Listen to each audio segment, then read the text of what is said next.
The autumn wind bit at my face as I pushed through the back door of Rosie's diner, my 12-hour shift finally over. My feet ached in the cheap sneakers I'd bought on clearance last month, already wearing thin at the heels.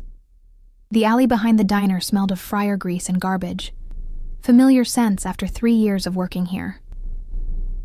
"See you tomorrow, Ellie," Marco called from the kitchen, his voice barely audible over the clatter of dishes. I waved without looking back, pulling my thin jacket tighter around me.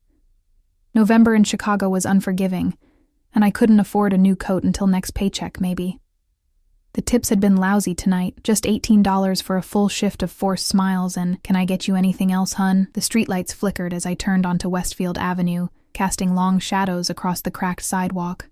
Most stores were closed at this hour, almost midnight, their windows dark except for the 24-hour pharmacy at the corner. I'd take the bus if I could, but the last one ran at 11:30, and I couldn't afford to leave work early. The 20-minute walk home was just another tax on being poor. I was mentally calculating how much of tomorrow's lunch I could skip to put aside money for winter boots when I saw her, a small figure crumpled on the sidewalk ahead, half hidden between a parked car and a mailbox. At first, I thought it might be a discarded bag of clothes, but then I saw a flash of red, a little red coat with gold buttons, too nice for this neighborhood. "Hey," I called, quickening my pace. "Are you okay?" No response. As I got closer, my stomach dropped. It was a child, a little girl with dark braids, lying motionless on the cold concrete. She couldn't have been more than 8 years old, wearing a pristine private school uniform under that expensive coat. "Oh my God!" I rushed to her side, kneeling on the pavement. "Sweetie, can you hear me?" Her skin felt cool to the touch, but she was breathing. I gently turned her onto her back, checking for injuries, but saw none. She'd simply collapsed, it seemed. What was a child this young doing alone on the street at midnight? "Hey, little one," I said, gently tapping her cheek. "Can you wake up?" Her eyelids fluttered slightly, but didn't open. I looked around desperately. The street was deserted. The pharmacy was the only open business, but it was still 3 blocks away. "I need to get you help," I murmured, unsure if she could hear me. That's when I noticed the glint of something in her coat pocket, a phone. I hesitated only briefly before pulling it out. It was the latest model, something I could never afford, with a case decorated with tiny rhinestones. The screen was locked, but I noticed an emergency contact button at the bottom. When I pressed it, only one contact appeared: Papa. No name, just that single word. With trembling fingers, I hit the call button. It rang only once before someone answered. "Isabella?" The voice that came through the speaker was deep and accented. Italian, maybe, but most of all, it radiated quiet authority. Not loud, not aggressive, just commanding. "Isabella, where are you? You were supposed to be home an hour ago." This isn't Isabella," I said, my voice shaking slightly. "My name is Ellie. I found a little girl collapsed on the sidewalk on Westfield Avenue near Rosie's diner. I think this is her father's number?" The silence that followed was so complete that for a moment I thought the call had dropped. Then, "Is she breathing?" The calm in his voice had hardened into something else, something that made the hair on my arms stand up. "Yes, she's breathing, but she's unconscious. I was going to call an ambulance, but no ambulance." The words cut through mine like a blade. "No police. Do not move her. I'm coming. Stay exactly where you are." "But she needs medical—" "I'm bringing a doctor. Do not move. Do not call anyone else." Before I could respond, he spoke again, his voice slightly muffled as if he'd turned away from the phone. "Get the car. Now. And call Dr. Michaels." Then, back to me, with knife-edge precision, exactly where on Westfield. About a block east of Rosie's diner, near the old bookstore, the one that closed down. We're between a blue sedan and a mailbox. 7 minutes, he said. "Keep her warm. If anyone approaches you, call me back immediately." The line went dead. I sat there stunned, the phone still pressed to my ear. What kind of father forbids calling an ambulance for his unconscious child? And the authority in his voice. My mind flashed to those crime documentaries my roommate Jen was always watching. about men who spoke softly and carried big guns. But I didn't have much choice. The little girl, Isabella he'd called her, was still unconscious, her breathing shallow. I took off my jacket and laid it over her, though it wasn't much warmer than the night air. As I did, I noticed a thin gold bracelet around her wrist, engraved with her name and what looked like a family crest. The minutes ticked by with excruciating slowness. I kept one hand on Isabella's wrist, monitoring her pulse while repeatedly checking the time on her phone. What had happened to her? She didn't smell of alcohol, and she seemed too young for drugs. Could it be some medical condition? At exactly 6 minutes and 40 seconds after the call ended, headlights swept around the corner. Not the yellow beams of a normal car, but the bright white glare of expensive LEDs. A black SUV with tinted windows moved down the street with deliberate slowness, like a predator scanning for prey. It pulled up directly in front of us, tires crunching on broken glass. The engine cut off, and the night went silent again. The rear door opened first, and a man stepped out, tall, broad-shouldered, wearing a tailored overcoat that probably cost more than 6 months of my rent. But it wasn't his clothes that made my breath catch. It was the sheer presence of him, the way space itself seemed to bend around him, like he carried his own gravity. He moved with controlled precision, his eyes sweeping the street before landing on me with laser focus. They were dark, almost black in the dim light, set in a face that might have been handsome if it weren't so terrifying in its intensity. A scar curved along his right jawline, thin and precise, like it had been placed there deliberately. He wasn't alone. The driver's door opened, and a mountain of a man emerged, scanning our surroundings with practiced efficiency. From the passenger side, a third man appeared, carrying what looked like a medical bag. But I barely registered them. My attention was locked on the man in the overcoat as he approached, his steps silent despite his size. "Isabella," he said, and the name sounded different in his mouth, reverent, almost. He knelt beside us, seemingly unconcerned about his expensive pants touching the dirty sidewalk. Up close, I caught his scent, something subtle and masculine. Sandalwood, maybe, mixed with the metallic tang of what I somehow knew was a gun hidden beneath that perfect coat. I found her like this," I stammered. "She hasn't woken up." His eyes flicked to mine for just a second, and I felt stripped bare, like he'd assessed everything about me in that brief glance. My worn waitress uniform visible beneath my thin shirt, my cheap shoes, the exhaustion etched into my face. "The doctor will examine her," he said, nodding to the man with the bag, who immediately knelt on Isabella's other side. As the doctor worked, the father remained perfectly still, watching his daughter's face with frightening intensity. The scar on his jaw seemed to whiten as he clenched his teeth. "Sir," the doctor said after a moment, "her glucose levels are dangerously low. It's her diabetes. I need to administer—" Before he could finish, the father had already reached into his coat, producing a small case which he handed to the doctor. The medical man worked quickly, preparing an injection that he delivered with practiced efficiency. Almost immediately, color began to return to Isabella's cheeks. Her eyelids fluttered, then opened fully. For a moment, she looked confused. Then her gaze found her father. "Papa," she whispered, "I'm sorry. I forgot to eat after ballet." The transformation on the man's face was astonishing, the hardness melting away, replaced by relief so profound it was almost painful to witness.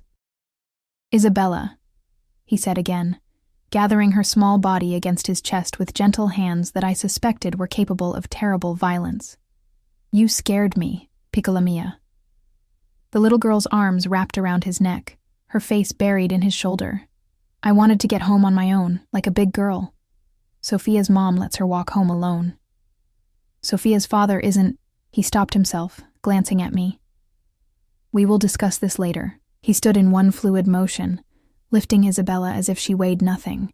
That's when his gaze locked with mine again, more deliberate this time, studying me with unsettling thoroughness. "You found my daughter," he said. It wasn't a question. "Yes. I was walking home from work and—" "Your name is Ellie." "Eleanor, actually. Eleanor Walsh. But everyone calls me Ellie." His eyes narrowed slightly. "You work at the diner."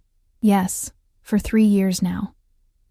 He seemed to be making a decision, weighing something in his mind. Then he reached into his pocket and extended a hand toward me. I flinched instinctively, which made something dangerous flicker across his features. "Your jacket," he said.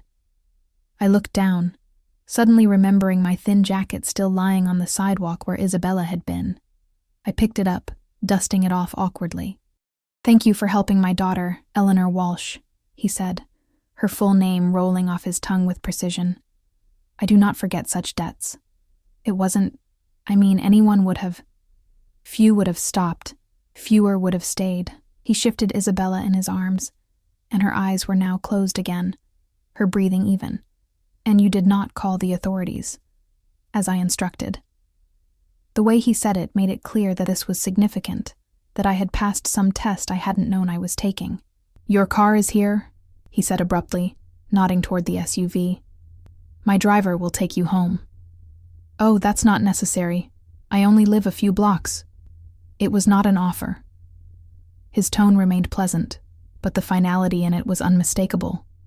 Before I could protest further, the large driver had moved beside me, gesturing toward the vehicle with a politeness that somehow felt non-negotiable.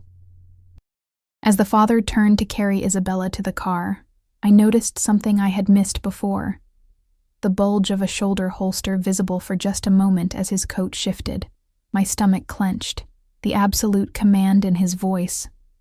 The men who moved like shadows, the gun, the luxury, the quiet danger that emanated from him.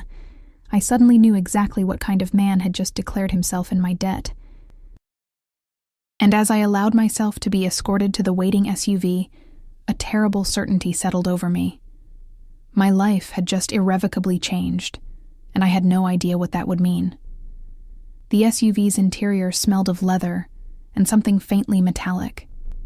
I sat rigidly on the edge of the seat, hands clutched around my worn purse as the driver navigated empty streets with practiced efficiency. In the middle row, the father cradled Isabella against his chest, occasionally murmuring something in Italian while the doctor monitored her vitals. No one had asked for my address, yet somehow we were heading directly toward my apartment building, the Parkview Apartments, correct? The driver's voice startled me, the first words anyone had spoken since we'd entered the vehicle. "Yes," I answered, trying to mask my unease. "How did you—" "Third floor, apartment 3C, the father interrupted without looking up from his daughter. "Shared with Jennifer Reyes, waitress at the Golden Crown Casino. Your lease expires in 3 months. A cold wave washed over me. My mouth opened, then closed, no words emerging. "I make it my business to know things, Eleanor Walsh," he continued, finally raising his gaze to mine. In the dim glow of passing streetlights, his eyes looked almost black. Knowledge is survival. The car slowed to a stop in front of my building. A crumbling brick structure with security bars on the first-floor windows and a front door that never quite locked properly. The contrast between my shabby home and the gleaming vehicle couldn't have been more stark. The driver exited and opened my door with the formality of a chauffeur serving royalty. As I stepped out, the father's window lowered. "Tomorrow," he said, "someone will come for you at the diner. 8 o'clock when your shift ends." It wasn't a request. "I have classes on Tuesday mornings," I said, finding my voice. "I'm studying nursing at the community college, and I can't miss. Your professors have been notified that you're assisting with a family emergency. Your absence has been excused for the week." My breath caught. "The week? I don't understand. Why would you—" "Isabella wishes to thank you properly." His expression softened slightly when he mentioned his daughter, but hardened again as he added, "And I still have questions about tonight." The window began to rise. "Wait," I called, stepping forward. "I don't even know your name." The window paused, half closed. "Salvatore," he said after a moment. "Salvatore Russo." Then the glass sealed shut, and the SUV pulled away, leaving me alone on the sidewalk with a name that seemed to carry its own weight in the night air. I barely slept. The name Salvatore Russo tumbled through my mind like a stone in a dryer, keeping me awake until dawn crept through the thin curtains. Around 6, I finally gave up and reached for my laptop, fingers hesitating only briefly before typing his name into the search bar. The results made my blood run cold. Most articles were in Italian, but the English ones told me enough. Salvatore Russo, suspected head of one of Chicago's most powerful remaining crime families. Investigated for everything from racketeering to murder, but never convicted.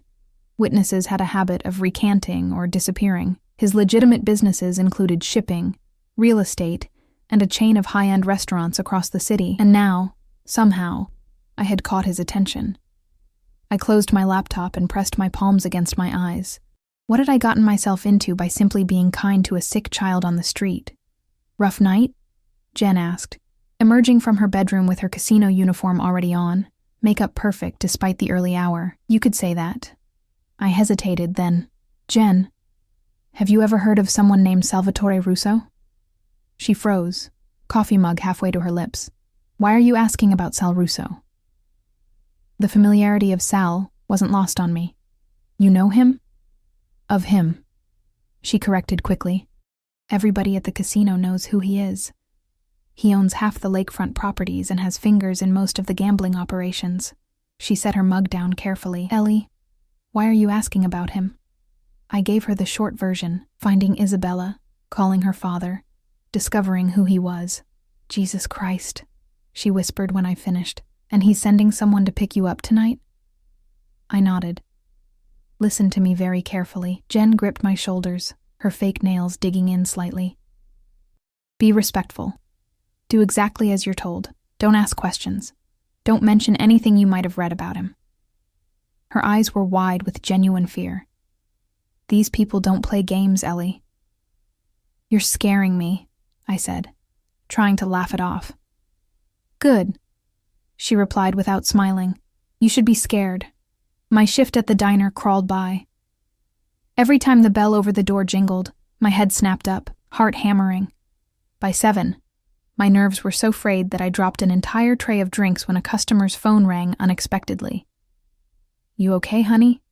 Rosie asked as I mopped up the mess, my hands trembling. You're jumpy as a cat today. Fine, I lied, just didn't sleep well.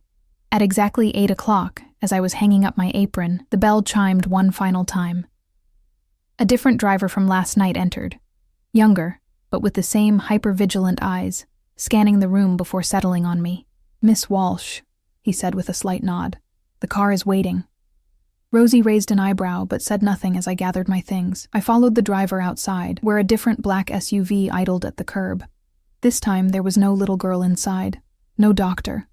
Just an empty leather seat and my hammering heart. We drove in silence, leaving my familiar neighborhood behind and heading north toward the glittering lakefront. The buildings grew newer, the streets cleaner, until we pulled through a gate into a private drive lined with immaculately trimmed hedges. At the end stood an imposing stone mansion, its windows glowing warmly against the evening darkness. 2 men in dark suits stood at attention by the front entrance. They nodded to the driver as he opened my door, their eyes tracking my movements with professional detachment. This way, Miss Walsh, one said, gesturing toward massive double doors. Inside was a foyer that could have swallowed my entire apartment. Marble floors, soaring ceilings, artwork that looked like it belonged in a museum. I hugged my purse against my side, acutely aware of my waitress uniform and scuffed shoes. Eleanor! The voice was high and sweet. Isabella, hurrying down a grand staircase with a bright smile.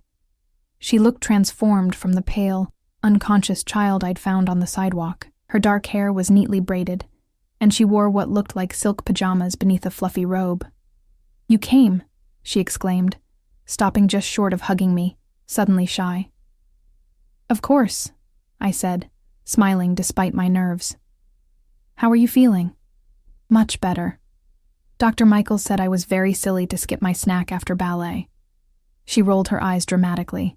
But Papa said you're my guardian angel, so everything worked out okay. Before I could respond, footsteps echoed across the marble, deliberate, measured steps that I somehow already recognized. Salvatore Russo appeared from a hallway to the right, dressed now in a crisp white shirt and dark trousers, his sleeves rolled to the elbows revealing powerful forearms and the edge of what looked like a tattoo. In the bright light of the foyer, I could see him clearly for the first time. He was younger than I'd expected, perhaps mid-30s, with sharp cheekbones and a strong jaw marred by that precise scar. His hair was dark, cut short on the sides but longer on top. And his eyes, those eyes that had seemed black in the darkness, were actually a deep, penetrating brown. "Isabella," he said, his tone gentle but firm, "what did we discuss about running in the house?" She ducked her head. "Sorry, Papa." He placed a hand on her shoulder, then looked at me. "I see you've met your savior again." "I'm hardly," I began. "Modesty is admirable but unnecessary," he cut me off. "If not for you, my daughter might still be lying on that sidewalk."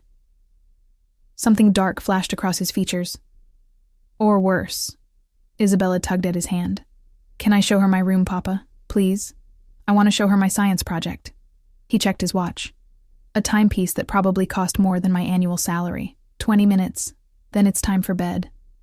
His gaze shifted to me, after which, "Miss Walsh and I will talk." The way he said talk sent a shiver down my spine. Isabella led me up the staircase, chattering excitedly about school and her friends, and how her science project on ecosystems had won first prize. I followed, grateful for the reprieve from her father's intensity, but acutely aware of his eyes tracking our ascent. Her bedroom was the size of my entire apartment, decorated in shades of lilac and silver. Bookshelves lined one wall, filled with titles well beyond an 8-year-old's typical reading level. A large desk held a computer setup that would make a tech executive jealous. "This is Sophia," she said, pointing to a photo of herself with another girl. "Her mom lets her walk home alone, but Papa says I'm not allowed because of who he is." She frowned slightly. "What does that mean exactly?" "Papa never explains." I chose my words carefully. "I think it means your dad is an important man, and important men sometimes have people who don't like them because of business." She nodded solemnly. "That's what he says too, but he never talks about his business."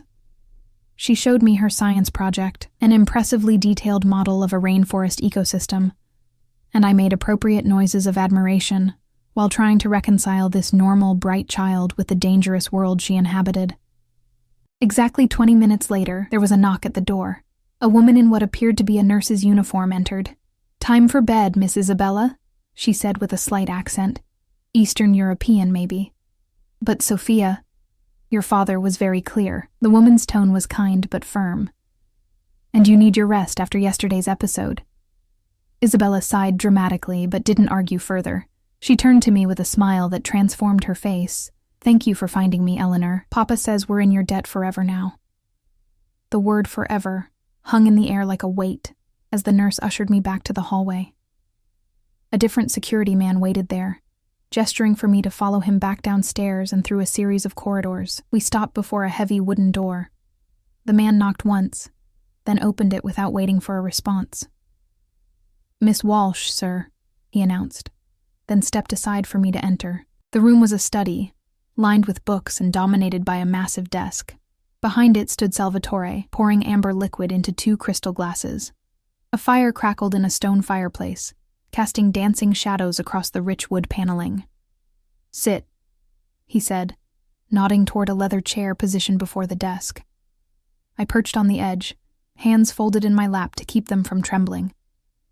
He placed one of the glasses in front of me, then circled the desk to lean against its front, looming over me with the casual confidence of a man accustomed to intimidating others. "You seem nervous, Eleanor," he observed, swirling the liquid in his glass. "Why?" "I think you know why," I replied, surprising myself with my boldness. A faint smile touched his lips. "Because you've been researching me." It wasn't a question. I didn't deny it. "Let me save you further Google searches," he said, taking a sip of his drink. "Yes, I am who they say I am. Yes, I do what they say I do. And yes, by helping Isabella, you have entangled yourself with a man most people actively avoid." My mouth went dry. I didn't help her to gain anything. "Which is precisely why this debt weighs so heavily." He set his glass down and leaned forward slightly. "Tell me something, Eleanor Walsh. What does a woman with your intelligence do working in a diner and living in that neighborhood?" The question caught me off guard. "I'm putting myself through nursing school. The diner has flexible hours and the apartment is what I can afford."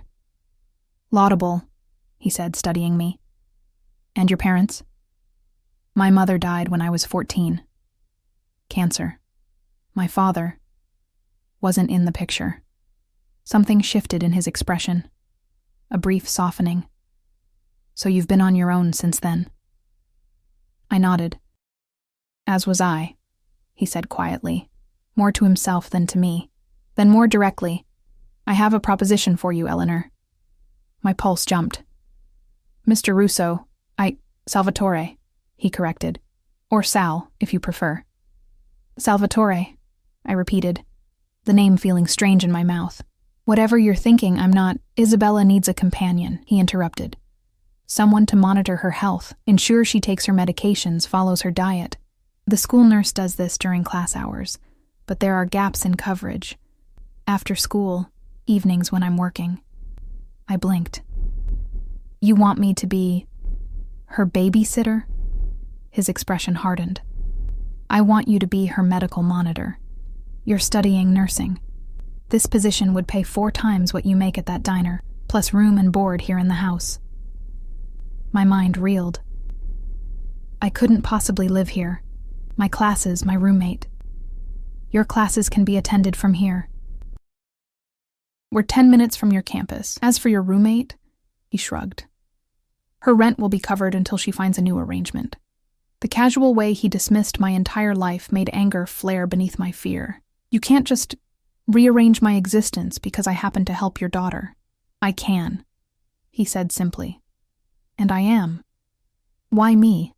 You could hire an actual nurse because Isabella trusts you. He picked up his glass again, studying me over the rim. And because I saw how you looked at her last night, not as the daughter of Salvatore Russo, but as a child who needed help.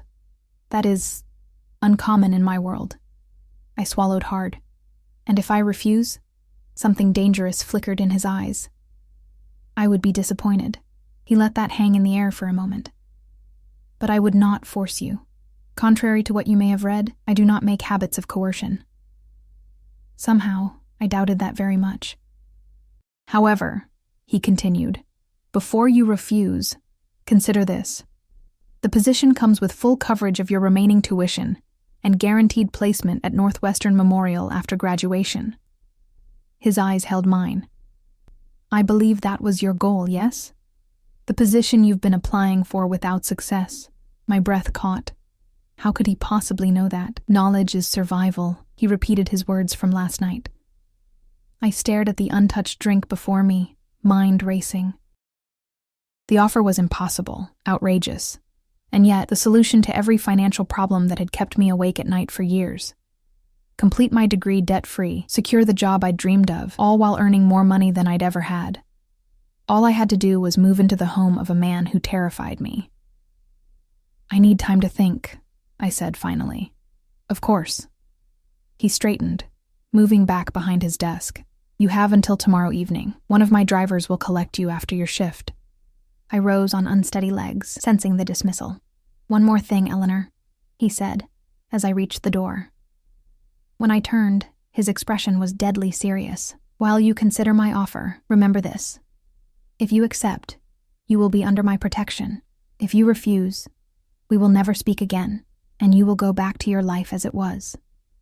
His eyes locked with mine, and in them I saw something beyond the danger and the power, something almost vulnerable. But know this, he added softly. Once you enter my world, there is no easy way out, so choose carefully. As the driver took me home through the glittering Chicago night, those words echoed in my mind. I was standing at a crossroads, and whatever I chose would irrevocably alter the course of my life. The question was, which path led to freedom, and which to a gilded cage? Dawn found me still awake, curled on our threadbare couch with a cold cup of coffee clutched in my hands. I'd spent the night making lists, pros and cons of Salvatore's offer, rational reasons to accept or refuse. But rationality seemed inadequate when weighing a decision that felt more like stepping off a cliff than choosing a job. You're seriously considering this? Jen stood in the kitchen doorway, hair disheveled from sleep, eyes wide with disbelief after I'd explained Salvatore's proposition. The money alone would change everything, I said. No more double shifts, no more choosing between textbooks and groceries. And a guaranteed position at Northwestern after graduation? Do you know how many people fight for those spots? And all you have to do is move in with Chicago's most dangerous crime lord. Jen's voice dripped sarcasm. Totally worth it. He's not. I stopped myself. We both knew that was exactly what he was. Ellie. Jen sat beside me, taking my hands in hers. These people don't just let you walk away when you're done. Once you're in their world, you know things, see things. You become a liability. He said I'd be under his protection. And that doesn't scare you even more? What happens if that protection ever gets withdrawn? I had no answer for that. Jen sighed, squeezing my hands. Look, I get it. It's a golden ticket. But there's always a price tag, and with guys like Russo, that price might be more than you're prepared to pay. Her words followed me to the diner, hovering like a shadow as I mechanically filled coffee cups and took orders. Rosie noticed my distraction, sending concerned glances whenever I stared too long at nothing or jumped at sudden noises. "Whatever's eating you, honey, it can't be that bad," she said during my break, sliding a plate of pie across the table. "Talk to old Rosie." I managed to smile. "Just a big decision to make. About that man who picked you up yesterday." Her eyes narrowed. "Don't think I didn't notice that fancy car, or the way you turned white as a ghost when he walked in." "It's complicated," I hedged. "Complicated usually means trouble," she said, patting my hand. "And trouble in nice clothes is still trouble." As my shift wound down, the knot in my stomach tightened. Every time the door opened, I expected to see Salvatore's driver. When my phone buzzed with a text from an unknown number at 7:45, I nearly dropped it. "Car will arrive at 8:15. Your decision is expected." 15 minutes later than yesterday. Was he giving me extra time or simply busy? Either way, the small reprieve did nothing to settle my racing thoughts. At 8:10, I hung up my apron and gathered my things. Rosie watched me with concern. "Whatever you're getting yourself into, Ellie, be careful," she said. "Some ships aren't meant to be boarded, if you catch my drift." I hugged her impulsively. "I'll be okay, Rosie." "You better be," she replied gruffly. "Still need you on the breakfast shift Monday." Outside, the air had turned colder, threatening rain. I paced the sidewalk, still undecided, heart pounding as the minutes ticked by. A black SUV appeared at precisely 8:15, gliding to a stop before me. The window lowered, revealing not a driver, but Salvatore himself behind the wheel. No security visible, just him. An intimacy that felt more unsettling than a cadre of armed men. "Get in," he said, unlocking the passenger door. I hesitated only briefly before complying. The interior smelled of his cologne, subtle and expensive. "I thought you'd send a driver," I said, buckling my seatbelt. "Some conversations require privacy." He pulled away from the curb with smooth precision. "Have you decided?" I looked at my hands, at the small burn on my wrist from a splash of hot coffee this morning, at the chipped polish on my nails that I never had time to fix properly. Symbols of a life lived on the edge of constant exhaustion. "Before I answer," I said carefully, "I need to understand what I'd be walking into. Not just the job, but your world." His jaw tightened almost imperceptibly.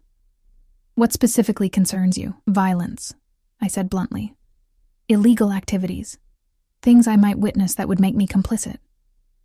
He drove in silence for a moment, turning down Lakeshore Drive where the dark water reflected the city lights. "My home is separate from my business, Eleanor. What happens in one does not spill into the other. But Isabella will never be exposed to certain realities," he continued, cutting me off. "And by extension, neither would you. Your duties would be limited to her care and companionship." I wasn't convinced. "And the men with guns? The doctors who make house calls in the middle of the night and don't report diabetic emergencies? Those realities are already in your home." A muscle flexed in his jaw. "Security is necessary. As for Dr. Michaels, he is Isabella's private physician. There are aspects of my life that require discretion." "That's exactly what worries me." He pulled the car to the side of the road suddenly, cutting the engine. When he turned to face me, his expression was deadly serious. "Let me be absolutely clear, Eleanor. I will never ask you to participate in, witness, or conceal anything illegal as part of your duties with Isabella. Your position would be legitimate in every sense, with proper taxation, benefits, and documentation. What I do outside my home is my concern, not yours." His intensity should have frightened me, but instead, I found myself believing him. Not because I trusted him, but because I sensed protecting Isabella from his world was perhaps the one principle he held sacred. "And when I finish my degree?" I asked. "You leave with a letter of recommendation and connections that will open any door in Chicago's medical community." His expression softened slightly. "And Isabella will have had the benefit of your care during an important period of her development." I took a deep breath. "I have conditions." Something like surprise flickered in his eyes, quickly replaced by amusement. "Do you?" "Yes. First, I need 1 day off each week to maintain my own life. See friends, go to my apartment, just exist outside your world. Second, I need a written contract spelling out exactly what you just promised. And third," I hesitated, then forged ahead, "if I ever feel unsafe, I can leave immediately. No questions asked. No consequences." He studied me for a long moment. "Your first 2 conditions are reasonable. Your third," his voice hardened, "shows you still don't understand what it means to have my protection. If you ever felt unsafe in my home, the threat would be eliminated, not you." A chill ran down my spine at the casual way he spoke of eliminating threats, but there was something else in his words.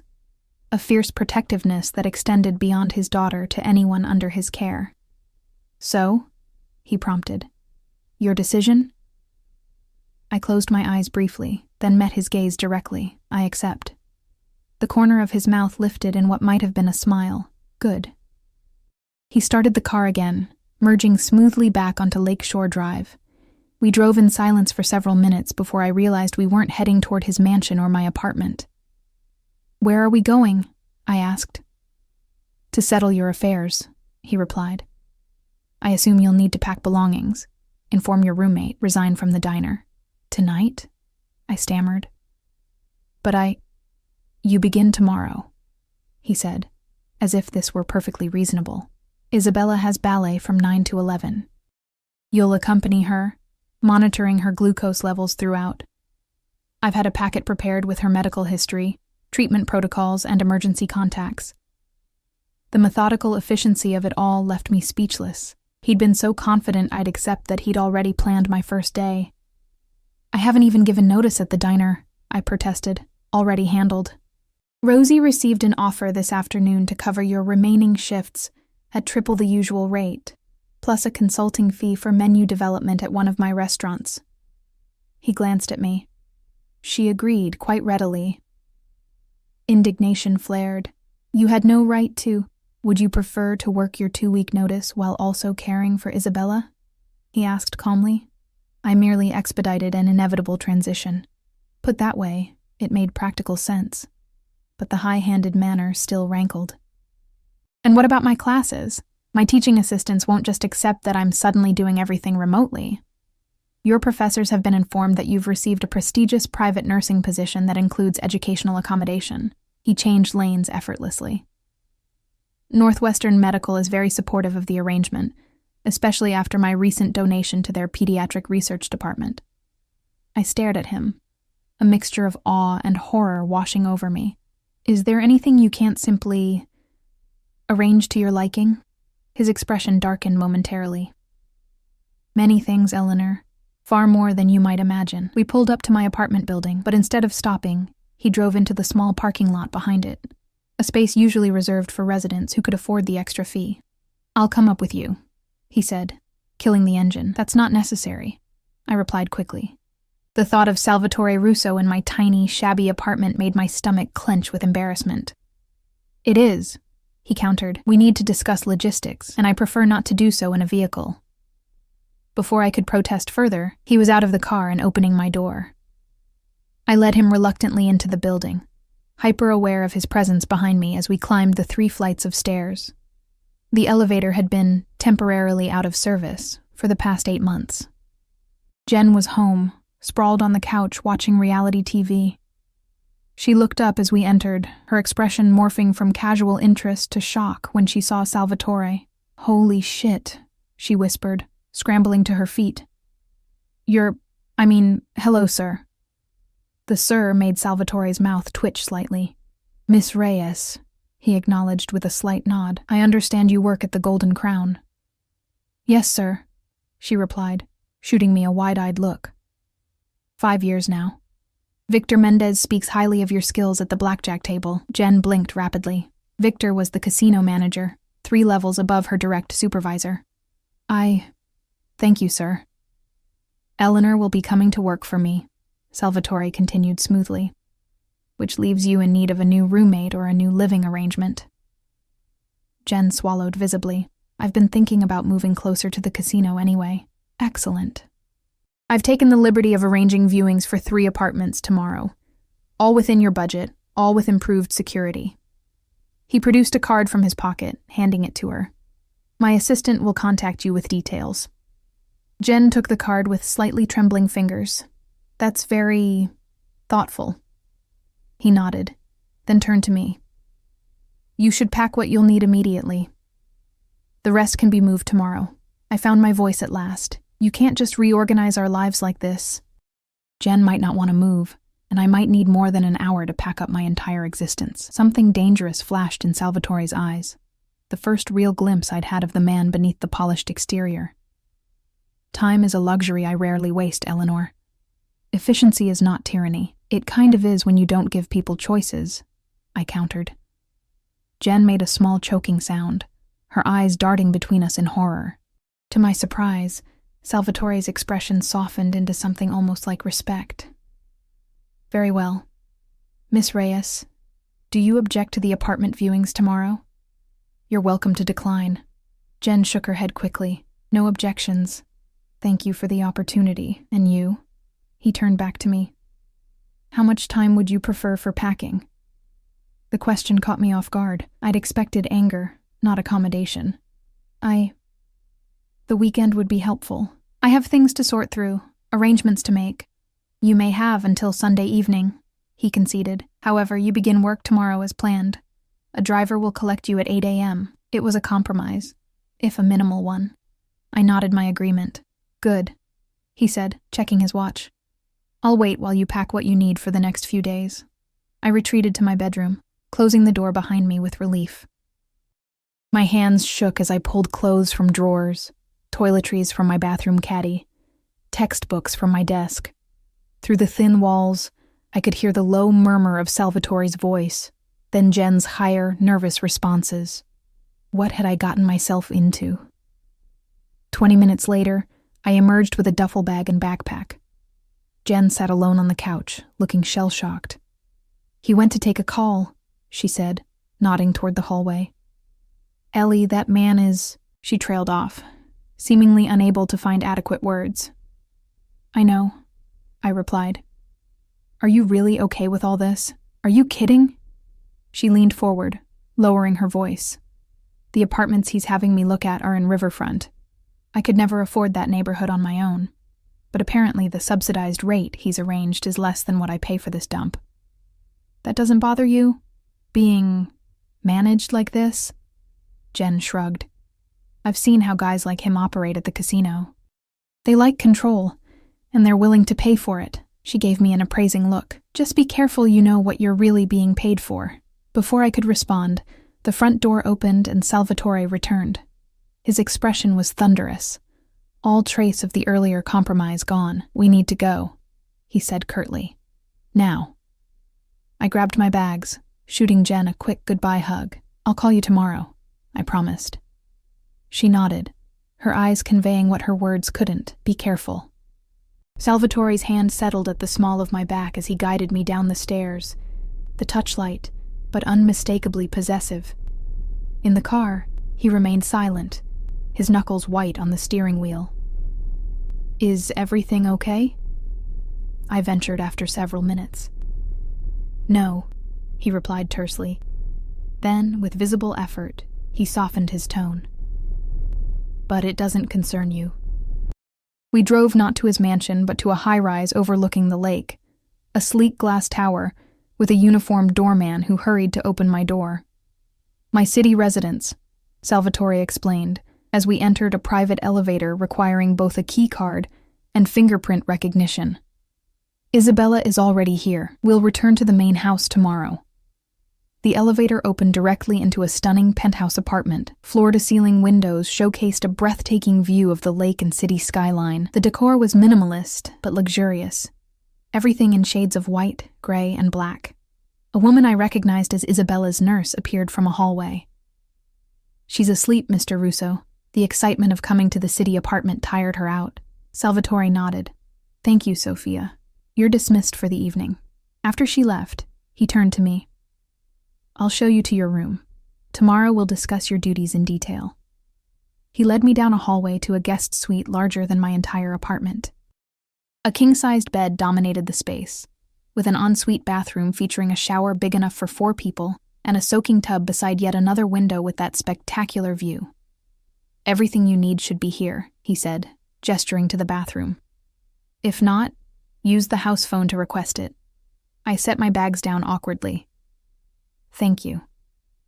He remained in the doorway, studying me with an intensity that made my skin prickle. "You should know something, Eleanor. I don't usually allow people into my private residences. Few have seen this apartment who don't work directly for me."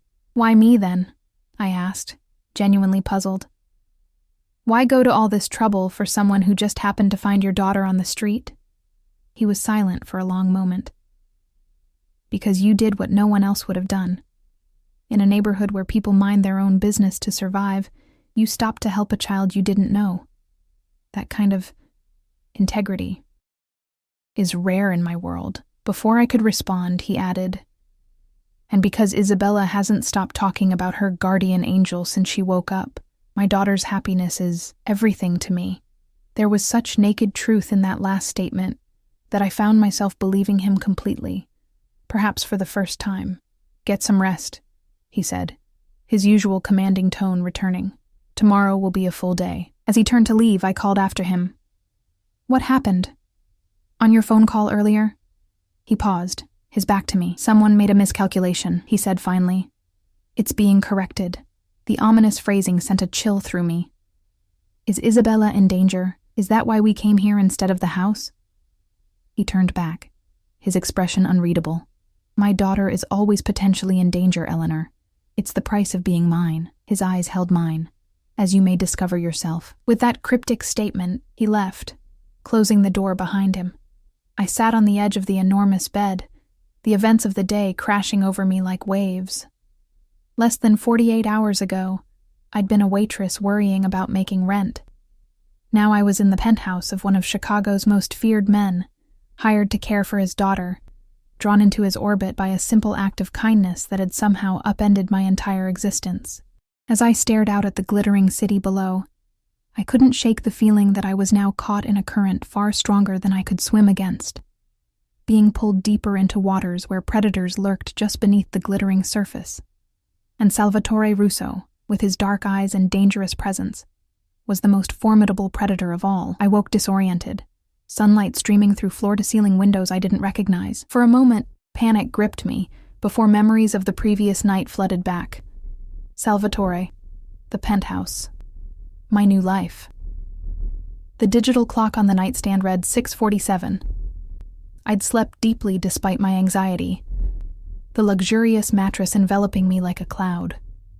I showered quickly in the enormous bathroom, marveling at the array of expensive toiletries lined up for my use, then faced the dilemma of what to wear. My waitress clothes seemed woefully inappropriate, but I hadn't packed much else. A soft knock interrupted my deliberation. "Yes?" I called, clutching my towel tighter. "Good morning, Miss Walsh." A woman's voice, not Sophia's. "Mr. Russo asked me to bring you suitable attire for today's activities." I opened the door to find a petite woman in a crisp black suit, holding several garment bags. She stepped past me efficiently, hanging them in the closet. "I'm Natalia, Mr. Russo's personal assistant," she said, assessing me with a cool gaze. "I've brought options based on your measurements. The blue would be appropriate for today's ballet outing." "My measurements?" I echoed. "How did you—" "Mr. Russo is thorough," she replied, as if this explained everything. "Breakfast will be served in 20 minutes. Isabella is looking forward to seeing you." With that, she departed, leaving me staring at the garment bags.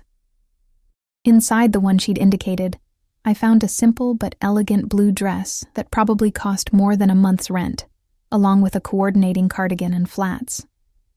More disturbing was how perfectly everything fit, as if I'd been measured in my sleep. The main living area was even more impressive in daylight. One entire wall was glass, showcasing Lake Michigan stretching to the horizon. At a round table by the windows, Isabella sat in animated conversation with her father, who was reading something on a tablet while nodding at her chatter. "Eleanor." Isabella spotted me first, her face lighting up. "Papa said you're coming to ballet with me today. Do you dance too?" "Not ballet," I admitted, smiling at her enthusiasm. "I'm not very graceful. I can teach you. Miss Lavina says I'm the best in my class, even though I'm the youngest."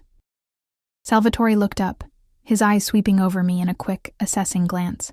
He wore a charcoal suit that fit him perfectly, though his tie was loosened, and the top button of his shirt undone, a small concession to the early hour. "The dress suits you," he said, setting down his tablet. "Sit, eat." It wasn't an invitation, but a command. I took the empty seat, hyper-aware of his presence across the table. A housekeeper I hadn't met appeared silently, setting a plate before me, some kind of egg-white omelet with vegetables, and a side of fresh fruit. "Isabella has been explaining her ballet routine," Salvatore continued, his attention split between me and whatever he was reading on his tablet. "You'll need to ensure she eats precisely 1 hour before class, then check her glucose levels immediately before and after." "I made a chart," Isabella said proudly, sliding a paper toward me. It was covered in colorful drawings of food with numbers beside them. "These are the snacks I can have and how many carbs they have. Papa says you need to know because you're my new medical person." I studied the chart, impressed by her understanding of her condition at such a young age. "This is very helpful. Thank you, Isabella." "You can call me Izzy," she said, then glanced at her father. "But only when Papa's not around. He doesn't like nicknames." Salvatore's mouth twitched. "Eat your breakfast, Isabella." She dutifully returned to her food, but not before giving me a conspiratorial wink that warmed something inside me. The omelet was delicious, prepared with ingredients I probably couldn't name. I ate quietly, listening to Isabella's cheerful monologue about her ballet friends and the upcoming recital. Salvatore occasionally asked a question or murmured a response, but mostly seemed absorbed in whatever he was reading. "Dr. Michaels will meet you at the ballet studio," he said abruptly, looking up at me.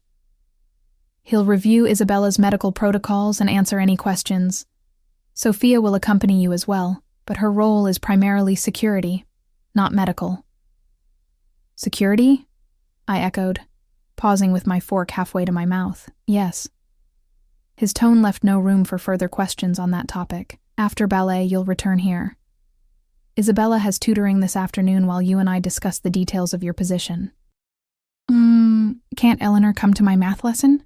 Isabella asked, pushing her empty plate away. "Mr. Peterson is so boring." "Your education is not meant to entertain you," Salvatore replied, though his tone was gentle. "And Eleanor and I have business to discuss." Isabella sighed dramatically, but didn't argue further. A child accustomed to her father's decisions being final, Salvatore checked his watch and stood. "I have meetings this morning. Natalia will give you both phones before you leave. Secure devices with appropriate contacts programmed in."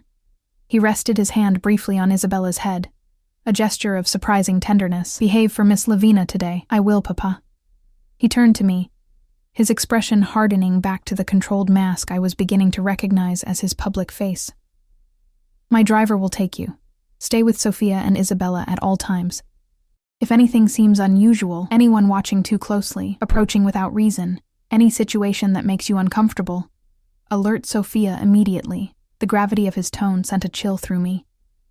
Is there something specific I should be worried about? His jaw tightened. Just standard precautions, but I didn't believe him. Something had changed since last night. The same thing that had caused our sudden relocation to this penthouse instead of the mansion. He moved toward the elevator, then paused, turning back. "One more thing, Eleanor. The dress you're wearing cost $4,000. Try not to get it dirty." My jaw dropped as he disappeared into the elevator. $4,000 for a simple blue dress? I could have paid almost 4 months' rent with that money. Papa likes to buy pretty things, Isabella observed, watching my expression with amusement. He got me 7 pairs of ballet shoes last month, and Miss Lavina said I only needed 1. The ballet studio occupied the top floor of a renovated warehouse in an upscale neighborhood. The driver, a stone-faced man who'd been introduced only as Anton, escorted us from the car to the entrance with the vigilance of a Secret Service agent, his eyes constantly scanning our surroundings. Sophia, who I'd now been formally introduced to, walked directly beside Isabella, her hand resting casually near her purse, where, I strongly suspected, she carried a weapon. Despite her nurse's scrubs and gentle demeanor with Isabella, everything about her movements screamed security professional. Inside, the studio was a beautiful space of gleaming hardwood floors and mirrored walls. About a dozen girls Isabella's age were already stretching at the bar under the watchful eye of a severe-looking woman I assumed was Miss Lavina. "Isabella," the instructor called, her Russian accent pronounced. "You are almost late. Quickly now." Isabella scampered off to join her classmates after a quick hug around my waist. I stood awkwardly with Sophia at the back of the room, where several other caretakers, nannies, mothers, and one father, sat watching. "Dr. Michaels will be here shortly," Sophia murmured, guiding me to empty chairs in the corner. We sit here, with the wall at our backs and clear sightlines to all entrances. The tactical consideration in her seating choice confirmed my suspicions about her real role. "You're not actually a nurse, are you?" Her lips curved in a slight smile. "I have medical training, but no, nursing is not my primary profession. You're her bodyguard. One of several," she corrected. "The only female one, which is why I have the most direct contact." I watched Isabella execute a perfect plie, her small face serious with concentration. Is she in real danger, or is Salvatore just paranoid? Sophia's expression hardened. Mr. Russo has many enemies. Isabella is his only vulnerable point, and they know it. She studied me with new intensity. As will you be if you're seen as important to him. Before I could process that disturbing statement, a distinguished-looking man in his 60s entered the studio, nodding to Sophia before taking the seat beside me. "Miss Walsh," he said, extending his hand. "Dr. Edward Michaels. We met briefly the night you found Isabella, though you may not remember in the chaos." "I remember," I said, shaking his hand. He'd been the one to administer the glucose injection that had revived Isabella. "I understand you're studying nursing," he continued, opening a leather portfolio. "That gives us a helpful foundation. Isabella has type 1 diabetes, diagnosed at age 4. Her condition is generally well controlled, but she's at a challenging age. Active, sometimes forgetful about monitoring, and prone to growth spurts that can affect her insulin needs." For the next half hour, he walked me through Isabella's specific medical history, treatment protocols, and warning signs of complications. It was comprehensive and professional, exactly what any good pediatric endocrinologist would provide for a patient's caregiver. "Mr. Russo mentioned you're affiliated with Northwestern," I said when he'd finished. "Yes, I head the pediatric endocrinology department." He closed his portfolio. "Though my work with Isabella is private, off the books," I clarified. He met my gaze directly. "Miss Walsh, I've treated Isabella since her diagnosis. Mr. Russo values discretion, yes, but my primary concern is my patient's well-being. I maintain all proper medical records. They're simply not entered into systems that could be accessed by those who might wish the family harm." The explanation made clinical sense. Yet the underlying reality, that Isabella's medical care had to be handled like a state secret, underscored just how dangerous her father's world truly was. After ballet class ended, Isabella bounced over, face flushed with exertion. "Did you see my arabesque, Eleanor? Miss Lavina said it was perfect. It was beautiful," I assured her, helping her change shoes. "How are you feeling? Any dizziness or weakness?" She shook her head. "I'm hungry, though." "Let's check your levels first," I said, pulling out the glucose monitor Dr. Michaels had given me. Isabella held out her finger with practiced patience, barely flinching at the small prick. The reading showed her slightly below normal range, not dangerous yet, but heading there.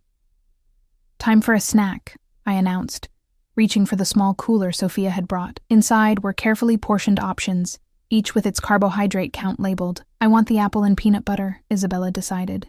As she ate, I noticed Sophia and Anton in quiet conversation by the door, their expressions tense. Dr. Michaels had also moved closer to Isabella, his casual demeanor belied by the alertness in his eyes. "Is something wrong?" I asked Sophia when she returned. "Change of plans," she said calmly, though I detected an undercurrent of tension. "We're going directly to the main house, not back to the penthouse." "Why?" I watched Isabella chatting happily with Dr. Michaels, oblivious to the sudden shift in atmosphere. Sophia's voice dropped. "Mr. Russo's orders. The car is waiting." The return journey felt different. Anton took a circuitous route, frequently checking his mirrors. A second vehicle, a black sedan I hadn't noticed before, followed at a distance. Sophia kept Isabella engaged with a game on her tablet, but her eyes constantly scanned the traffic around us. When we finally arrived at Salvatore's mansion, the gates opened immediately for our approach and closed just as quickly behind us. Two security men I recognized from my previous visit stood at attention at the front entrance. "Papa!" Isabella called, running toward Salvatore as he emerged from the house. He caught her in a tight embrace, lifting her off her feet. "How was ballet, piccola mia?" he asked, his voice softer than I'd ever heard it. "Amazing." Eleanor watched the whole time, and she said my arabesque was beautiful. His eyes met mine over Isabella's head. "Did she?" I nodded, feeling oddly like I'd passed some kind of test. "Isabella, go with Sophia to wash up for lunch," he instructed, setting his daughter down. "Eleanor and I need to talk." Once Isabella had disappeared inside, Salvatore's expression transformed, the tender father vanishing, replaced by the hard-eyed man I'd glimpsed the night before, in my study. He said curtly, leading the way through the mansion's opulent interior. His study here was larger than the one at the penthouse, lined with leather-bound books and dominated by an antique desk that looked like it belonged in a museum. A fire crackled in a massive stone fireplace despite the mild day outside. "Sit," he instructed, closing the door behind us. I perched on one of two leather chairs facing his desk. "What's going on?" Sophia said there was a change of plans and the security seemed heightened. He remained standing, pacing slightly. "There was an incident last night, nothing that directly threatens Isabella, but a precaution nonetheless." "What kind of incident?" I pressed. His jaw tightened. "The kind that doesn't concern you." "It does if it affects Isabella's safety," I countered. "Or mine." He stopped pacing, fixing me with a penetrating stare. "You're right," he said after a moment, surprising me. "You've entangled yourself with my family, so you deserve certain truths." He moved to a cabinet, withdrawing a crystal decanter. "Drink?" I shook my head. He poured himself 2 fingers of amber liquid, swirling it thoughtfully. "A business associate attempted to renegotiate terms yesterday by leveraging information about my movements. This associate has been reminded of the importance of loyalty." His eyes met mine. The reminder was not gentle. A chill ran down my spine at the implication. "And that's why we moved from the penthouse to here? In case this person knew where you lived?" "The penthouse isn't a secret," he replied. "This property, however, has certain advantages in terms of security.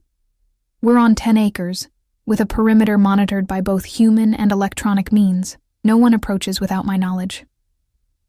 I swallowed hard. "Is this normal? Moving houses because of threats?" "No," he admitted, "but I'm being cautious. Isabella has grown attached to you already, and I won't risk either of you." The casual inclusion of me in his protection both warmed and terrified me. "Salvatore," I began carefully, "I agreed to care for Isabella's health, not to be caught in the middle of whatever this is." "There is no middle ground in my world, Eleanor," he said, his voice hardening. "You're either under my protection or you're not. There is no halfway." The full weight of my decision crashed over me anew. I'd stepped into his orbit, and the gravity was far stronger than I'd imagined. "Now," he said, his tone shifting to something more businesslike. "To the matter of your employment." He opened a drawer, withdrawing a folder. "Your contract, as requested. Salary, benefits, confidentiality clauses, all clearly outlined." I took the document with trembling fingers. The salary figure made me blink twice to confirm I wasn't hallucinating. It was more than 5 times what I'd made at the diner. "This is excessive," I murmured. "It's appropriate compensation for the position and its unique requirements." He leaned against the desk, watching me scan the pages. "Your tuition will be paid directly to the university. A car will be available for your use when needed. Your 1 day off per week is included, as stipulated." The thoroughness was impressive, the terms more generous than I could have imagined. Yet as I flipped through the detailed document, I couldn't help feeling like I was signing away more than just my time. "One thing isn't addressed," I said, looking up at him. "You mentioned yesterday that if I ever felt unsafe, the threat would be eliminated. What exactly does that mean?" His expression remained impassive. "It means exactly what I said. Anyone who threatens someone under my protection faces consequences." "I don't want anyone hurt because of me," I insisted. "Then we're aligned in our interests," he replied smoothly. "Because I don't want you hurt at all." The intensity in his gaze made heat rise to my cheeks. I looked back at the contract, trying to focus. "The clothing," I said suddenly. "This morning, Natalia mentioned you had my measurements. And this dress." I gestured to the blue dress I still wore. $4,000 is excessive for work attire. A hint of amusement touched his features. "Isabella's previous caretakers dressed accordingly. Your appearance reflects on my family." "But how did you get my measurements overnight?" "I have resources," he said simply. "Is the fit not to your liking?" "That's not the point," I said, flustered. "It feels invasive." He considered this, head tilted slightly. "I don't view efficiency as invasion, Eleanor, but I understand your perspective. In the future, Natalia will consult you before ordering anything." "Would that be acceptable?" The concession, small as it was, surprised me. I nodded. "Good," he said, straightening. "Sign the contract, and we'll consider the matter settled." I hesitated, pen hovering over the signature line. "And if I change my mind later? If this becomes too much?" His expression darkened. "Do you intend to abandon Isabella after she's grown attached to you?" "No, of course not. But this world, your world, it's more complicated than I realized." He moved closer, his presence overwhelming in the confined space. "Few things worth having come without complications, Eleanor." Something in his tone made me look up, catching an expression in his eyes I couldn't quite decipher. Something beyond the cool authority he typically projected. For a moment, I glimpsed vulnerability beneath the power. A man accustomed to controlling everything except, perhaps, his own heart, where his daughter was concerned. And now, possibly, where I was concerned too. The realization sent a jolt through me. I signed quickly, before I could second-guess myself further. "Excellent," he said, taking the contract and returning it to his desk. "Now, there's the matter of your living arrangements. Your room here is adjacent to Isabella's suite. Sophia stays in the connected room on her other side when on duty. My things are being collected from your apartment this afternoon," he finished for me. "I've assigned personnel to pack and transport everything. They'll be respectful of your privacy." The thought of strangers handling my possessions made me uncomfortable. But I'd already surrendered so much control that this seemed a minor point to argue. "Isabella has tutoring until 3, he continued. "I suggest you use that time to familiarize yourself with the house, particularly the security protocols. Carlos." He nodded toward the door, where I presumed a security man waited outside. "We'll show you the grounds and explain the systems you need to understand." It all felt overwhelming. The contract, the house, the implicit dangers lurking at the periphery of this new life I'd chosen. "Any questions?" he asked, watching me closely. "Just one," I said, finding my voice. "The man who tried to leverage information about you. What happened to him?" Something cold flickered in Salvatore's eyes. "He's reconsidering his poor choices from a hospital bed." He stepped closer, until I could smell his cologne, that same subtle, expensive scent I'd noticed in his car. "I protect what's mine, Eleanor. Remember that." The possessive phrasing sent a shiver down my spine, not entirely from fear. "Isabella is waiting for lunch," he said, abruptly shifting back to the practical. "After your tour of the grounds, join her in the sunroom. She's excited to show you her science projects." As I followed him from the study, I caught a glimpse of my reflection in a gilded mirror. the expensive blue dress, my hair neatly arranged, looking every bit the polished professional I'd never had the means to become. But beneath that veneer, I saw the truth in my own eyes. I was in deeper than I'd ever intended, drawn into Salvatore Russo's orbit by forces I didn't fully understand. And somewhere between fear and fascination, I was beginning to lose sight of where his world ended and my own began. 3 weeks passed in a whirlwind of new routines. Each morning began with checking Isabella's glucose levels, then breakfast in the sunlit kitchen, often just the two of us, as Salvatore frequently left before dawn for business. Afternoons were filled with Isabella's various activities: ballet 3 times a week, piano lessons, tutoring, and the occasional playdate with carefully vetted friends. I'd settled into a rhythm, learning the complex dance of living in Salvatore's world. The mansion staff, a mix of household employees and thinly disguised security personnel, had accepted my presence with professional courtesy, if not warmth. Sophia had become something of an ally, teaching me the unwritten rules of the household and occasionally sharing small insights into Salvatore's complex personality. "He trusts you with Isabella," she'd told me one evening as we watched the little girl practice piano. "That's rare." The last tutor lasted 3 days before he decided she watched his daughter too closely, like she was memorizing details for someone else. The constant undercurrent of paranoia should have been suffocating, yet somehow it had become normalized. Checking rooms before entering them, never answering the door myself, reporting any unusual cars or people near the property. The mansion itself was a fortress disguised as a luxury home, with security features I was only beginning to understand. As for Salvatore himself, he remained an enigma, sometimes absent for days, other times appearing unexpectedly to join Isabella and me for dinner or an evening movie. Around his daughter, he was attentive and surprisingly gentle. Around me, he maintained a careful distance, our interactions limited to discussions about Isabella's care or brief, charged moments that left me confused about the strange tension building between us. Tonight was my weekly day off, the one concession I'd insisted upon when taking the job. I'd spent the afternoon with Jen in her new apartment, marveling at how quickly our lives had diverged.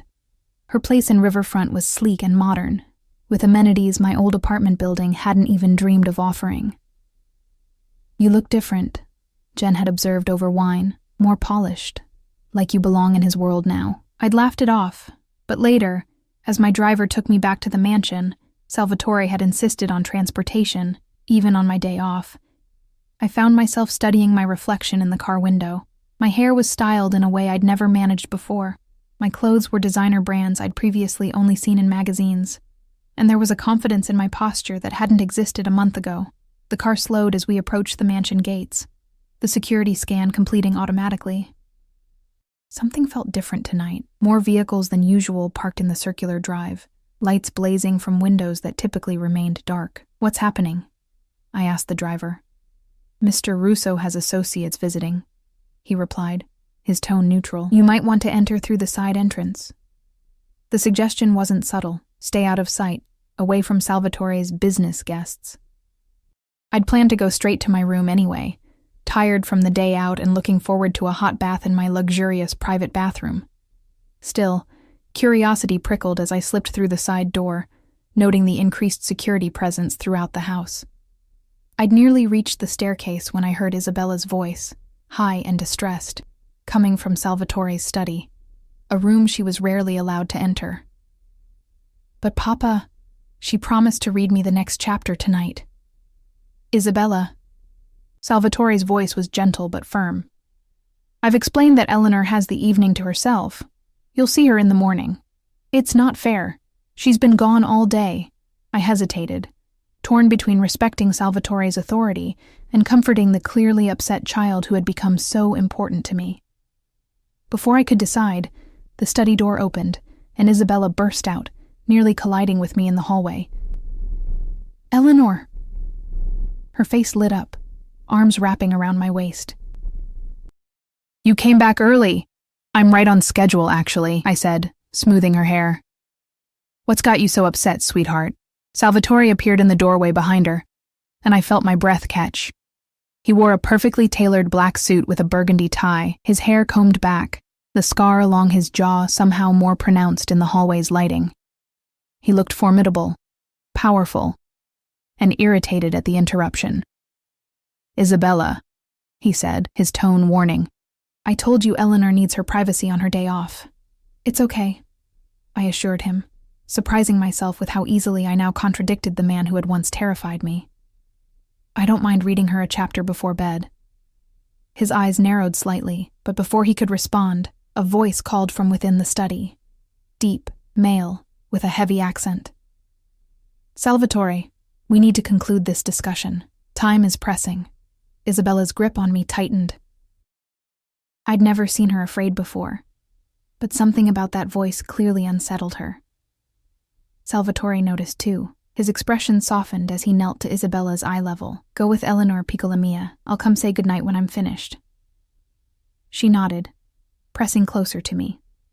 As Salvatore straightened, our eyes met over her head, and something passed between us. Concern for Isabella, yes, but something more complex too. "Your guests," I began quietly. "Will be gone soon," he finished, his voice equally low.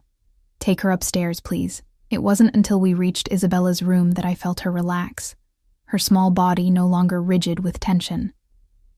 "I don't like Uncle Victor," she confided, as I helped her into pajamas. "He smells like cigars and looks at me funny." "Is that who's visiting your father?" I asked casually, trying not to sound too interested. She nodded, climbing into her canopy bed. "Him and some other men. They come sometimes, and Papa always makes me stay upstairs when they're here." She leaned closer, lowering her voice. "Sophia says they're business partners, but I heard Marco tell Carlos they're from the old country and very dangerous." Marco was Salvatore's head of security, Carlos his second in command. The fact that they'd discussed such things where Isabella might overhear troubled me. "Well, your father would never let anyone dangerous near you," I assured her, pulling her favorite book from the nightstand. Now, where did we leave off? Was the princess about to enter the enchanted forest? She settled against her pillows, her earlier distress forgotten as I began reading.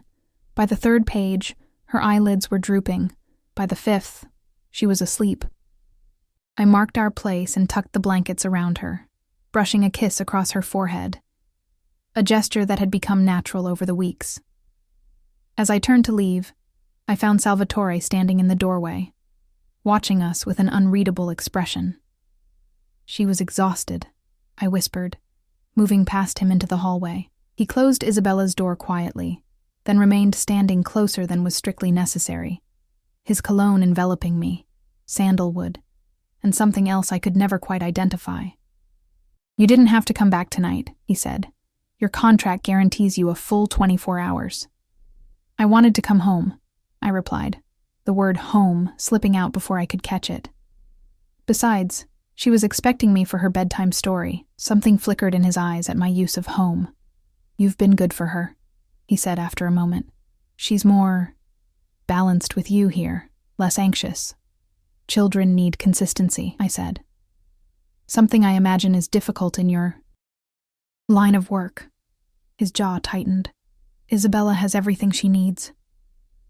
"Except normalcy," I countered. "She overheard your security men talking about your dangerous visitors tonight." Anger flashed across his features. "Who?" "That's not the point, Salvatore. The point is she's absorbing more than you realize about your world. She's afraid of your associate, Victor?" "Though she can't articulate why, she should be afraid of him," he muttered, then shook his head. "I'll speak with Marco about discretion around Isabella." I nodded, suddenly aware of how tired I was. I should get to bed too. "Wait." His hand caught my arm, the touch sending warmth through me despite the thin fabric of my blouse. "I need to discuss something with you. Come to my study after I've concluded this meeting." "Is everything okay?" "Isabella's health is fine," he assured me. "This is about other matters. Give me 30 minutes." The request, or command, with Salvatore it was hard to distinguish, left me curious and uneasy.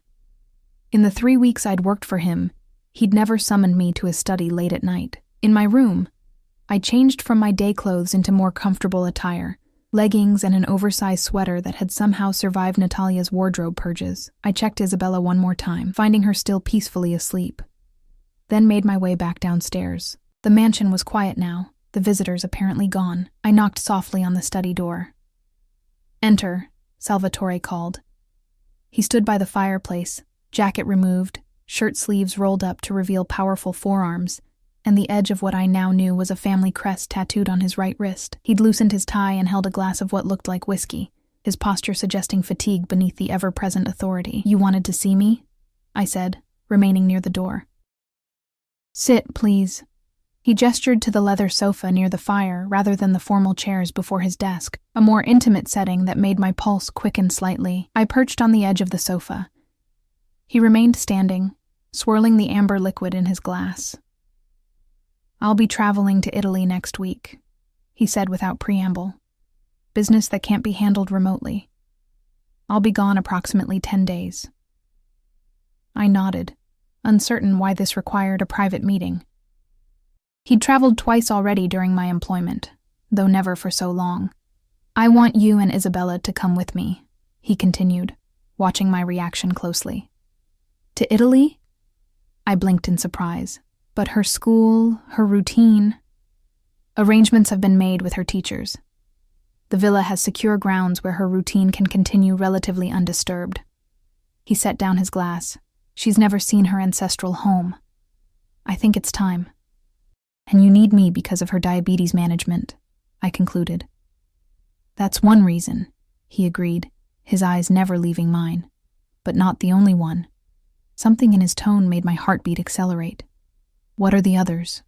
He moved to sit beside me on the sofa, close enough that I could feel the heat radiating from his body. "Isabella trusts you completely. Having you there will make the transition easier for her." "And?" I prompted, sensing he was holding something back. He was silent for a moment, studying me with that penetrating gaze that always made me feel like he could see straight through my defenses. "The men who were here tonight represent certain traditional elements in my organization," he said finally. "They have specific ideas about family succession, appearances, proper roles. They're pressuring me to formalize arrangements they believe are overdue." I frowned, not following. "What kind of arrangements?" "A marriage alliance," he said bluntly, "with the daughter of an associate in Sicily. It would strengthen certain business ties and satisfy traditional expectations." The revelation hit me with unexpected force, a hollow feeling opening in my stomach. "Oh," was all I managed. "I have no interest in their arrangement," he continued, his voice hardening, "but appearances matter in my position. Bringing you and Isabella, presenting us as a family unit, sends a message that would end these discussions permanently." I stood abruptly, needing distance from his overwhelming presence. "You want me to pretend to be, what, exactly? Your girlfriend? Your wife?" "I want you to be exactly what you are, an intelligent, capable woman who cares for my daughter and has earned my trust." He rose as well, moving to stand before me. "The rest, they will assume based on your presence at my side. Using me as a shield against an unwanted marriage," I clarified, unexpected hurt making my tone sharper than intended. His expression darkened. "Is that how you see it?" "How else should I see it? Perhaps as an opportunity," he countered. "To see Italy, to experience the culture, to further solidify your position in Isabella's life. Or perhaps as a step further into a world I never intended to enter," I replied. "When I agreed to care for Isabella's health, I didn't sign up to be paraded as your whatever they'll assume I am." He stepped closer, until barely inches separated us. "And what would be so objectionable about those assumptions, Eleanor?" The question hung between us, loaded with implications neither of us had dared voice during these weeks of growing tension. My heart hammered against my ribs as I forced myself to meet his gaze. "Nothing," I admitted quietly. "Except that they wouldn't be true, wouldn't they?" His voice had dropped to nearly a whisper. "Are you certain?" I wasn't certain. Not at all. Somewhere between fearing this man and working in his home, between caring for his daughter and observing his complex nature, something had shifted. The magnetic pull I'd felt from the beginning had transformed into something deeper, an understanding, a connection I couldn't easily define. "I don't know what game you're playing," I said finally. "No game. His hand rose to my face, fingers brushing my cheek with surprising gentleness. Only truth, Eleanor. Since the night you found Isabella, you've seen parts of me no one else has been allowed to see. The father beyond the reputation. The man beneath the power. I've seen a man who lives in constant vigilance, I countered. Who surrounds himself with guards and weapons, and never lets his guard down. Until now, he said softly. Until you. Before I could respond, his phone vibrated in his pocket. He checked it with a frown, then stepped back. The intimate moment shattered. Security alert, he explained tersely. Wait here. He strode from the study, leaving me breathless and confused. Through the open door, I could hear terse commands being given, footsteps moving rapidly across marble floors. Something was happening. Something that had transformed Salvatore from the almost vulnerable man of moments ago back to the hardened figure I'd first encountered. Against my better judgment, I moved to the doorway, peering into the foyer where Salvatore stood surrounded by security personnel. Their voices were low, but I caught fragments. Perimeter breach, southeast corner, armed. Fear gripped me. Isabella was upstairs, sleeping peacefully, unaware of whatever threat had triggered this response. I turned, intending to go to her, when Salvatore's voice rang out. Eleanor, stay exactly where you are. He crossed to me in 4 long strides, his expression grim. We have unwelcome visitors. Marco is handling it, but I need you to stay in this room until I say otherwise. Isabella. Has Sophia with her? He finished. 2 more men are stationed outside her door. She's secure. What's happening? I demanded, fear making my voice shake. A message is being delivered, he replied cryptically. One I should have anticipated after today's meeting. Understanding dawned. This is related to your visitors, the marriage alliance you rejected? His jaw tightened. Some people don't accept no for an answer. From somewhere outside came the sound of what might have been a muffled gunshot. I flinched, but Salvatore's expression didn't change. Stay here, he repeated, more forcefully this time. Lock the door behind me. Open it only for me or Marco. Before I could respond, he pulled a small handgun from beneath his shirt, a weapon I hadn't realized he was carrying, and checked it with practiced efficiency. Salvatore, I began, panic rising. It will be fine, he assured me, his voice gentling despite the steel in his eyes. This is business as usual. Nothing I haven't handled before. The casual way he referred to armed intruders as business as usual should have terrified me. Instead, I found myself reaching for his free hand, squeezing it tightly. Be careful, I whispered. Something flashed in his eyes, surprise perhaps at my concern. Then he leaned forward, pressing his lips briefly, fiercely against mine. Before I could react, he was gone, pulling the door closed behind him. I locked it with trembling hands, then sank onto the sofa, mind racing. The kiss had been so quick, so unexpected, yet it had sent electricity coursing through me. But there was no time to process that now. Not with whatever danger lurked outside. Minutes stretched into what felt like hours. Occasionally, I heard voices or movement, but nothing that revealed what was happening. I checked my phone for any messages from Sophia about Isabella, but the screen remained blank. Finally, a soft knock at the door made me jump. Eleanor, Salvatore's voice called. It's me. I unlocked the door with shaking fingers. He stood alone in the hallway, his white shirt now stained with what looked disturbingly like blood spatter. The gun was gone, but his expression remained hard, his eyes cold in a way I hadn't seen before. Are you hurt?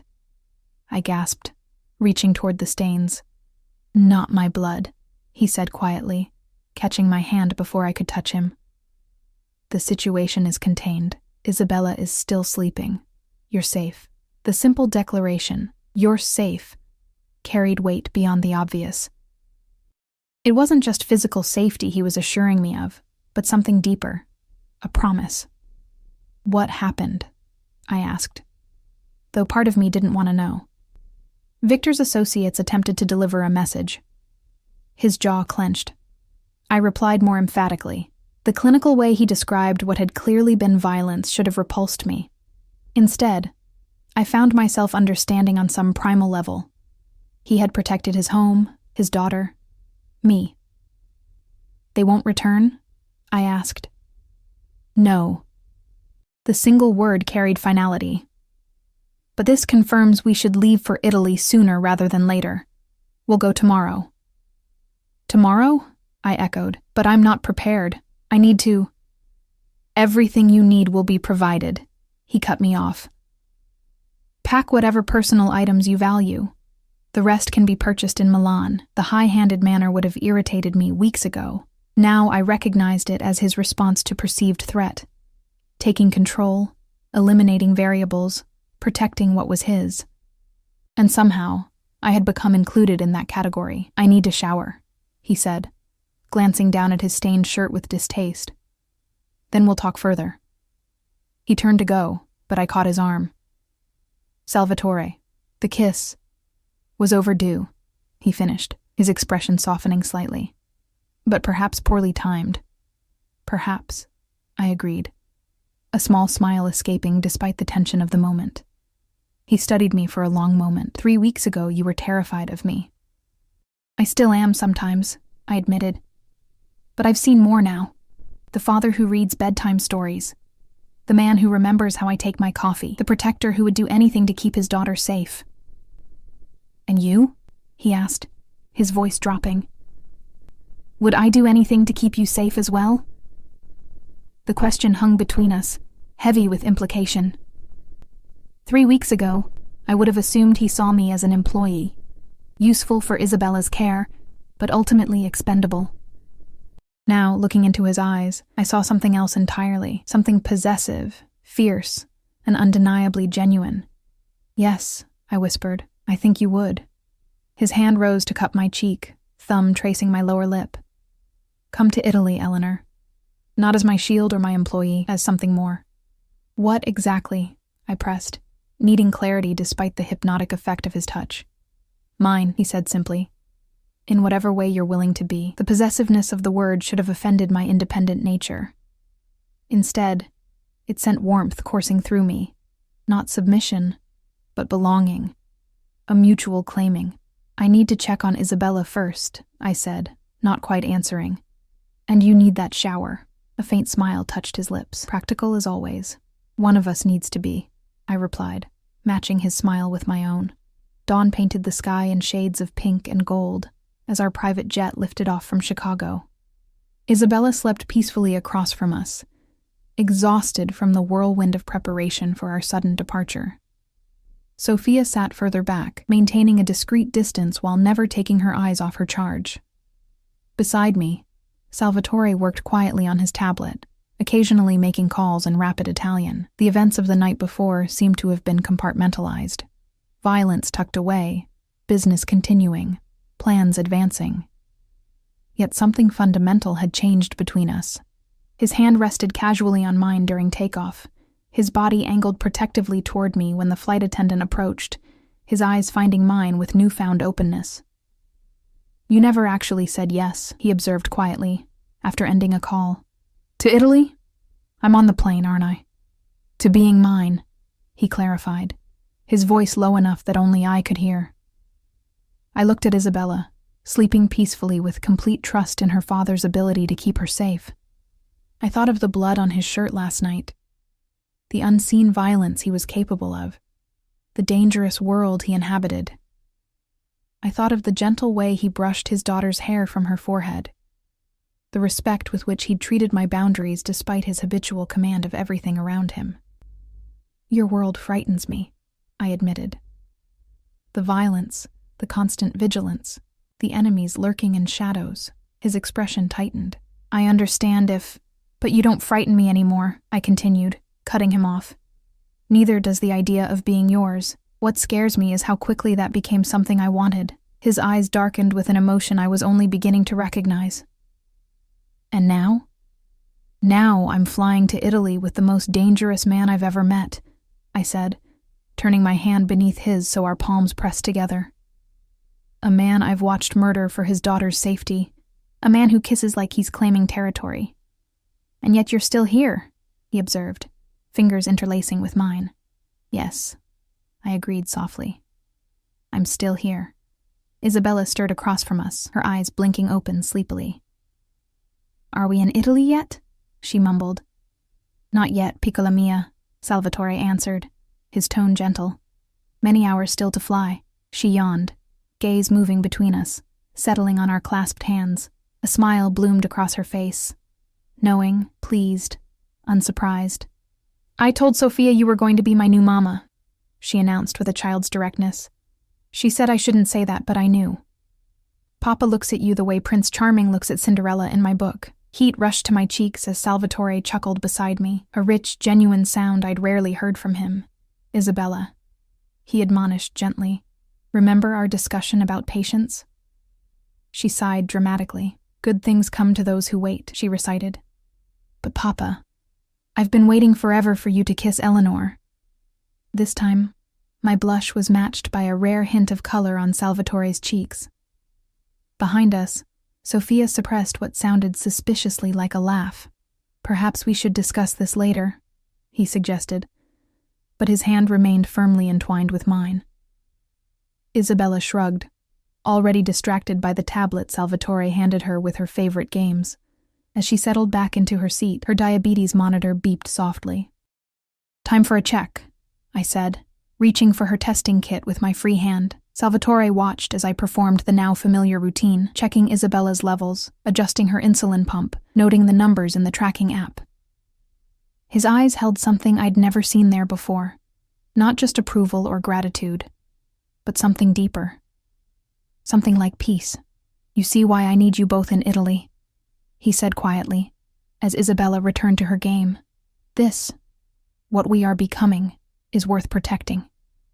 Worth changing for. The implication wasn't lost on me. The criminal empire, the violence, the dangerous associates, all aspects of a life he was suggesting might evolve for the sake of what was growing between us. One step at a time, I cautioned. Italy first, then we'll see about restructuring your entire existence. He laughed again, the sound warming me from within. As I said, practical. As the plane carried us across the Atlantic, Isabella fell back asleep, and Salvatore eventually dozed beside me, his head tilting onto my shoulder in a rare display of vulnerability. I watched the sunrise from 40,000 feet, marveling at the journey that had brought me here. 1 month ago, I'd been a waitress struggling to make rent, dreaming of a nursing career that seemed forever just beyond reach. Now I was flying to Italy beside a man whose world I'd entered through an act of simple kindness, finding a lost child on a dark street, the dangerous favor that had changed everything. Salvatore stirred beside me, his eyes opening to find mine already watching him. Without a word, he raised our still clasped hands and pressed a kiss against my wrist, just over my pulse. No regrets, he murmured. I thought of all I'd left behind. The diner, the cramped apartment, the exhaustion of constant financial struggle. And all I'd gained, not just material comfort, but purpose, connection, and this complicated, dangerous man who looked at me like I was something precious to be protected at all costs. No regrets, I answered, and sealed the promise with a kiss. Whatever awaited us in Italy, whatever future we would build from this unlikely beginning, I knew with absolute certainty that I was exactly where I was meant to be.